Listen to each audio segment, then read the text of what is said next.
ഇസ്ലാം കൃത്യമായ നിലപാടുകളും ആശയങ്ങളും ഉണ്ടാക്കി തീർത്തിട്ടുണ്ട് ലോക മനുഷ്യർക്കിടയിൽ എന്ന് പറഞ്ഞു. അപ്പോൾ ഇന്ന് ലോകത്ത് അവകാശത്തിന് വേണ്ടിയിട്ട് മുറവിളി കൂട്ടുന്ന, അഥവാ സ്വാതന്ത്ര്യത്തിന് വേണ്ടി, അമിത സ്വാതന്ത്ര്യത്തിന് വേണ്ടിയിട്ട് മുറവിളി കൂട്ടുന്ന ഒരു വിഭാഗം നമുക്ക് കാണാൻ കഴിയും. അതുപോലെ തന്നെ മറ്റൊരു കോണിൽ അവകാശം എന്തെന്നോ അല്ലെങ്കിൽ നീതി എന്തെന്നോ പോലും അറിയാത്ത ആൾക്കാരും ഉണ്ട് ഉള്ളൊരവസ്ഥ ഫലസ്തീനിലൊക്കെ നമ്മൾ കാണുന്നതാണ്. അപ്പോൾ അതൊക്കെ മുൻനിർത്തിയിട്ട് നോക്കുമ്പോൾ നീതി, മനുഷ്യാവകാശം, ധാർമ്മികത തുടങ്ങിയ ആഗോള തത്വങ്ങൾ എന്ന് വേണമെങ്കിൽ പറയാം, അല്ലെങ്കിൽ മനുഷ്യൻ്റെ അടിസ്ഥാന ഘടകങ്ങൾ, അതിനെങ്ങനെയാണ് ഇസ്ലാം വിലയിരുത്തുന്നത്? ഇസ്ലാം അവകാശങ്ങളെക്കുറിച്ച് പറയുന്നതിനേക്കാൾ മുമ്പ് ഉത്തരവാദിത്തങ്ങളെക്കുറിച്ചാണ് ഓർമ്മപ്പെടുത്തുന്നത്. ആളുകൾക്ക് അവകാശങ്ങളാണ് ആളുകൾ അന്വേഷിച്ചു കൊണ്ടിരിക്കുന്നത്.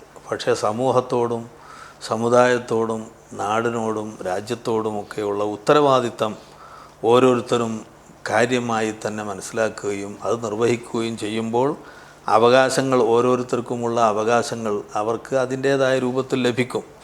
നമുക്ക് അവകാശങ്ങൾ ലഭിക്കാൻ വേണ്ടി മുറവിളി കൂട്ടുന്നതിൻ്റെ മുമ്പ് മറ്റുള്ളവർക്ക് നമ്മിൽ നിന്ന് കിട്ടേണ്ട അവകാശങ്ങൾ എന്തൊക്കെയാണ്, അതാണ് നമ്മുടെ ഉത്തരവാദിത്തങ്ങളായി വരുന്നത്.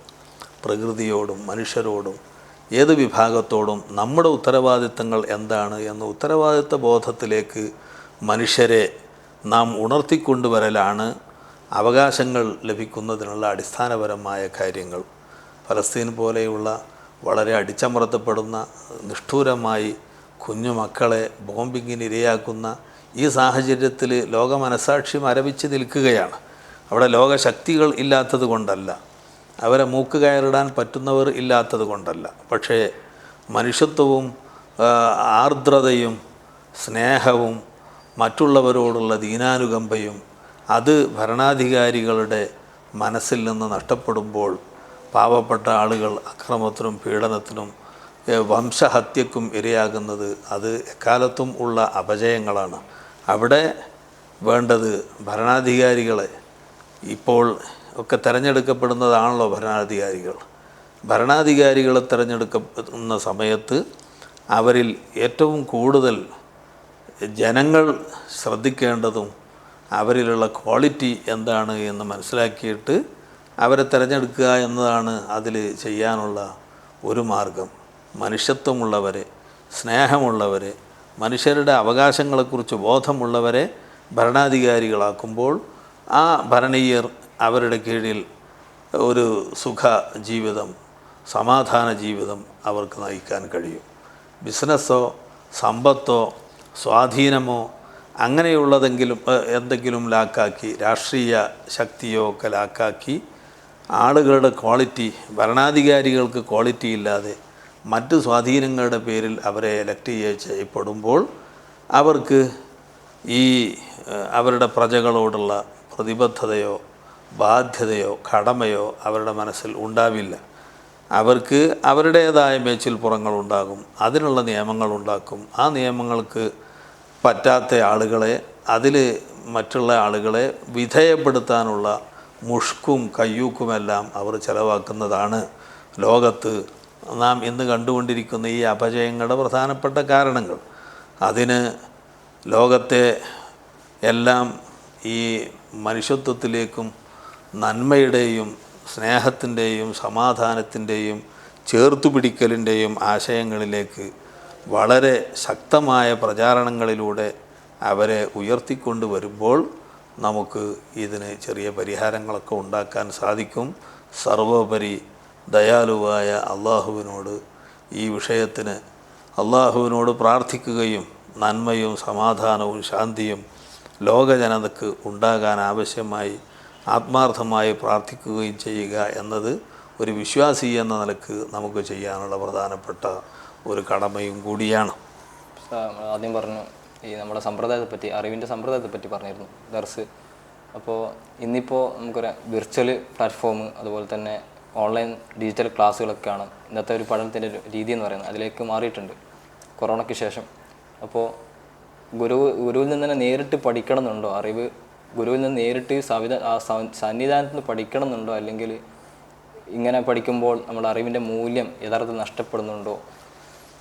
ലൈസൽ ഉലൂമു മിൻ ബുത്തൂനിൽ കുതുബി ബലിൽ ഇൽമു മിൻ അഫ്വാഹിൽ മശായിഖ് എന്നാണ് മഹാന്മാർ വിജ്ഞാന സമ്പാദനത്തെക്കുറിച്ച് പറഞ്ഞിട്ടുള്ളത്. അറിവുകൾ പുസ്തകത്താളുകളിൽ നിന്നല്ല നേടേണ്ടത്, അത് ഗുരുകുല വിദ്യാഭ്യാസമായി ആണ് അറിവുകൾ നേടേണ്ടത്. കാരണം അറിവുകൾ എന്നത് അറിവുകൾക്ക് വേണ്ടി അല്ല പഠിക്കുന്നത്, അത് മൂല്യവത്തായ അറിവുകൾ ആകണമെങ്കിൽ ആ അറിവുകൾ ഒരു മനുഷ്യൻ്റെ ജീവിതത്തെ ചിട്ടപ്പെടുത്താൻ ശരിയാം വിധത്തിൽ പോസിറ്റീവായി അതിനെ ചിട്ടപ്പെടുത്താൻ സാധിക്കണം. ആ ചിട്ട നാം ഗുരുമുഖത്തു നിന്നുള്ള അറിവ് നുകരുന്നതിലൂടെ ആ ഗുരുവിൻ്റെ ജീവിതവും അതിന് അനുഗുണമായി അത് രണ്ടും ഒരുമിച്ച് മുന്നോട്ട് നീങ്ങുമ്പോൾ അത് കണ്ടും കേട്ടും അറിഞ്ഞും പഠിക്കുന്ന അതാണ് യഥാർത്ഥത്തിൽ ഇൽമ്. മൽ ഇൽമു ഇല്ലൽ അമലു ബിഹി. ഇൽമ് അതിനനുസരിച്ച് തദനുസാരമായ പ്രവർത്തനങ്ങളില്ലെങ്കിൽ ഇൽമ് വെറുതെയാണ്. അപ്പോൾ നമ്മുടെ പൂർവികരായ ഉസ്താദന്മാരും പൂർവികരായ മഹാന്മാരുമെല്ലാം ഈ ഗുരുകുല വിദ്യാഭ്യാസത്തിലൂടെ ഈ ഇൽമ് നേടുകയും അത് അവരുടെ ജീവിതത്തിൽ പകർത്തുകയും ചെയ്തതുകൊണ്ടാണ് അവർ സമൂഹത്തിന് ഉപകാരപ്പെട്ട പണ്ഡിതന്മാരും മഹാന്മാരുമായി തീർന്നത്. അതല്ലാതെ ചരിത്രത്തിൽ പലരെയും അടയാളപ്പെടുത്തിയിട്ടുണ്ട്. ഗുരുക്കന്മാരില്ലാത്ത, ഒരു മുറബിയായ ഉസ്താദില്ലാത്ത കുറേ പണ്ഡിതന്മാരെ ചരിത്രം, പേരുകൾ ഞാനിപ്പോൾ പറയുന്നില്ല, പലരെയും പരാമർശിക്കപ്പെട്ടിട്ടുണ്ട്. അവർക്ക് ഗ്രന്ഥങ്ങളുണ്ട്, ഏറെ ഗ്രന്ഥങ്ങൾ എഴുതിയിട്ടുള്ളവരാണ്. പക്ഷേ ഒരു ശരിയായ ഉസ്താദ്, ഒരു ഗുരു ഇല്ലാത്തത് കൊണ്ട്, ആ ഗുരുത്വം ഇല്ലാതെ അവരുടെ കാര്യങ്ങൾ, അവരുടെ ഇൽമ് ഒന്നും സമൂഹത്തിന് ഉപകാരപ്പെടാതെ ഛിദ്രതയും വിദണ്ഡവാദങ്ങളുമൊക്കെ അവരുടെ കിതാബുകളിൽ കയറിക്കൂടിയത് അത് ശരിയായ ഒരു ഗുരുവിൻ്റെ സാന്നിധ്യമില്ലാത്തത് കൊണ്ടും തെർബിയത്തില്ലാത്തത് കൊണ്ടുമാണ് എന്ന് പിൽക്കാല പണ്ഡിതന്മാർ അവരെക്കുറിച്ച് ഉപന്യസിച്ചതായി കാണാം.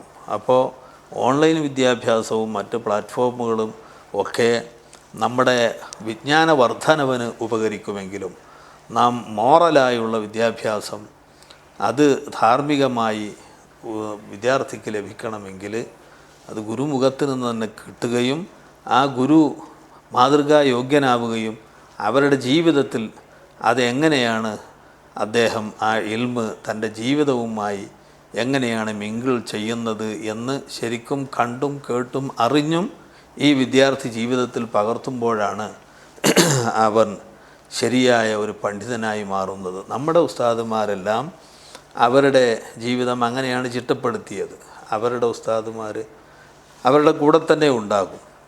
ചിലപ്പോൾ ഒരാഴ്ചയിൽ ഒരു പ്രാവശ്യം നാട്ടിലേക്ക് പോകുന്ന ഉസ്താദുമാർ, ചില ഉസ്താദുമാർ 2 ആഴ്ച കൂടുമ്പോൾ മാത്രം വീട്ടിലേക്ക് പോകും.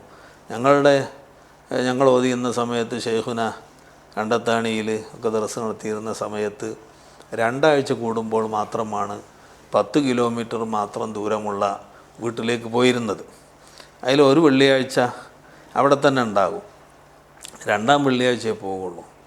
ആ ഉള്ള വെള്ളിയാഴ്ചയാണ് ഞങ്ങൾ സിലബസിൻ്റെ പുറത്തുള്ള പല കിതാബുകളും ഷെയ്ഖുനായിൽ നിന്ന് ഓതിയതും പഠിച്ചതും.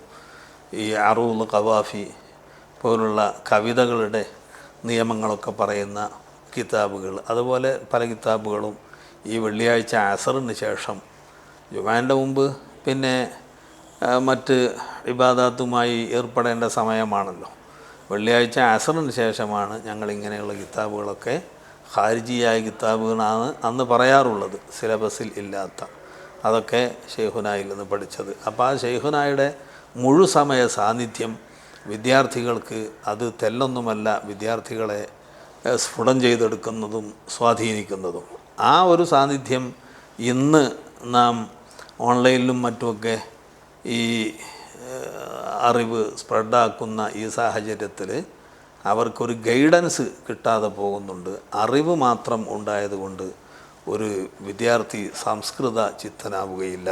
അത് ഗുരുകുല വിദ്യാഭ്യാസത്തിലേക്ക് തിരിച്ചു വരിക എന്നത് തന്നെയാണ് മോറൽ വിദ്യാഭ്യാസത്തിന് ഏറ്റവും അനുപേക്ഷണീയമായ കാര്യം.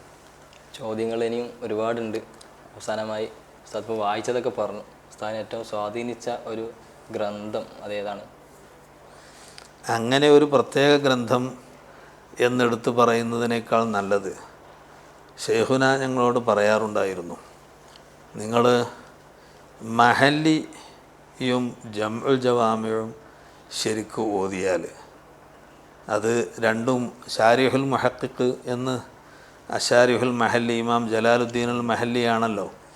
ആ മഹല്ലിയുടെ ഷാരിഹും ജമ്മുൽ ജവാമിൻ്റെ ഷാരിഹും മിൻഹാജിൻ്റെ ഷാരിഹ്.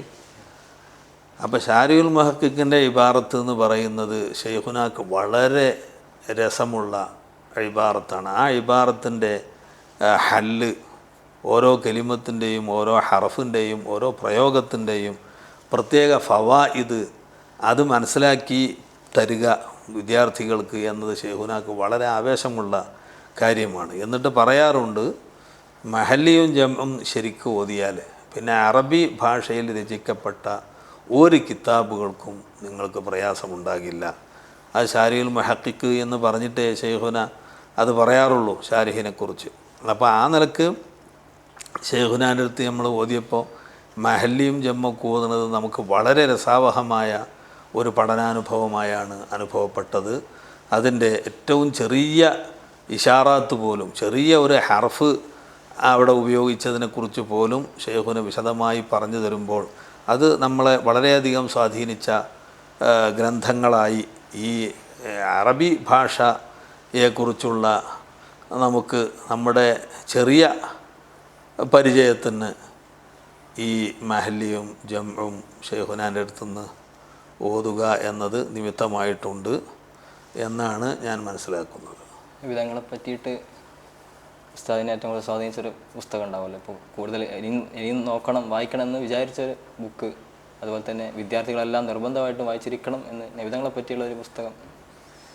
നബി സല്ലല്ലാഹു അലൈഹി വസല്ലം തങ്ങളെക്കുറിച്ച് എനിക്ക് വളരെ വായനാനുഭവം, വലിയ ഒരു വായനക്ഷമത ഉള്ള ഒരു പുസ്തകമായി, ചെറിയ കിതാബുകളായി സൂറും മിൻ ഹയാത്ത് സഹാബ എന്ന ആ കിതാബ് എഴുതിയ അതിൽ നബി സല്ലല്ലാഹു അലൈഹി വസല്ലം തങ്ങളെ ചുറ്റിപ്പറ്റി തന്നെയാണ് സഹാബത്തിൻ്റെ ചരിത്രം അതിൽ പറയുന്നത്.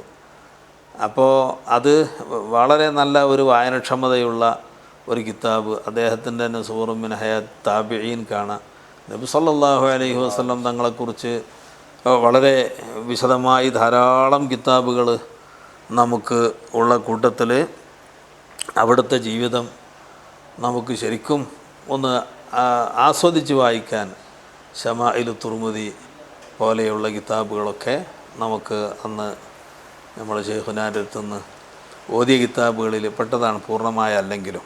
അപ്പോൾ അത് കുറച്ച് വാക്കുകളൊക്കെ കുറച്ച് കടുപ്പമുള്ള വാക്കുകളൊക്കെ ഉണ്ടെങ്കിലും പുതിയ തലമുറ നബി സല്ലല്ലാഹു അലൈഹി വസല്ലം തങ്ങളെക്കുറിച്ച് അവിടുത്തെ ശരീരപ്രകൃതിയും അവിടുത്തെ ജീവിതവും അവിടുത്തെ സ്വഭാവവും അവിടുത്തെ ഹറക്കാത്ത് സക്കനാത്തുകൾ വളരെ നല്ല നിലയിൽ ജംഅ് ചെയ്തിട്ടുള്ള ഈ ശമാഇൽ പോലുള്ളതൊക്കെ നാം വായിക്കാൻ അതിനുള്ള സൗകര്യങ്ങളൊക്കെ ഏർപ്പെടുത്തി നമ്മളതിന് സന്നദ്ധരാവുകയാണെങ്കിൽ അവിടത്തോടുള്ള ഒരു വലിയ അടുപ്പം നമുക്ക് ഓട്ടോമാറ്റിക്കലായി വരുന്നതായി നമുക്ക് തന്നെ അനുഭവപ്പെടും എന്നാണ് എനിക്ക് തോന്നുന്നത്.